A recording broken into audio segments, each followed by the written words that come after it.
গণঅভ্যুত্থান পরবর্তী নতুন বাংলাদেশে আর যেন কোনো শাসক স্বৈরাচার হয়ে উঠতে না পারে সেজন্য দাবি ওঠে নতুন সংবিধানের। কিন্তু অন্তর্বর্তী সরকার সেই পথে হাঁটেনি। তারা সংবিধান প্রণয়নের পরিবর্তে সংস্কারের পথ বেছে নেয়।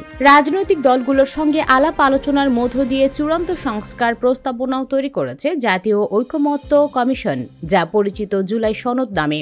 ঐকমত্য কমিশনের সংবিধান সংস্কার আলোচনায় তৎপর ছিল জাতীয় নাগরিক পার্টি।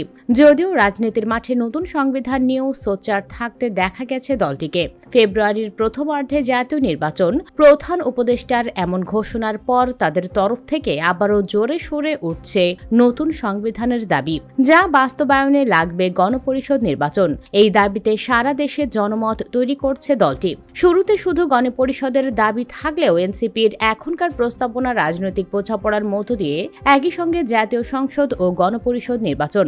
এনসিপির সিনিয়র যুগ্ম আহ্বায়ক আরিফুল ইসলাম আদিব বলেন, আমাদের পক্ষ থেকে বারবার গণপরিষদ নির্বাচনের কথা বলা হয়েছে। বিএনপির পক্ষ থেকে শুধু জাতীয় সংসদ নির্বাচনের কথা বলা হয়। শুধু এটা নিয়ে রাজনৈতিক দলগুলো একটা বোঝাপড়ায় আসতে পারে।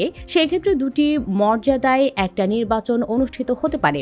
ঐকমত্য কমিশনে দীর্ঘদিন যে আলাপ হয়েছে, গণপরিষদের একটা কাজ কমিশনের মাধ্যমে এগিয়ে আসছে। গণপরিষদ নিয়ে আলোচনায় বসতে রাজি জামায়াত। দলটির সহকারী সেক্রেটারি জেনারেল হামিদুর রহমান আজাদ বলেন, আমরা গণপরিষদের দাবি করি নাই, তবে এগুলো নিয়ে আলোচনা হতে পারে।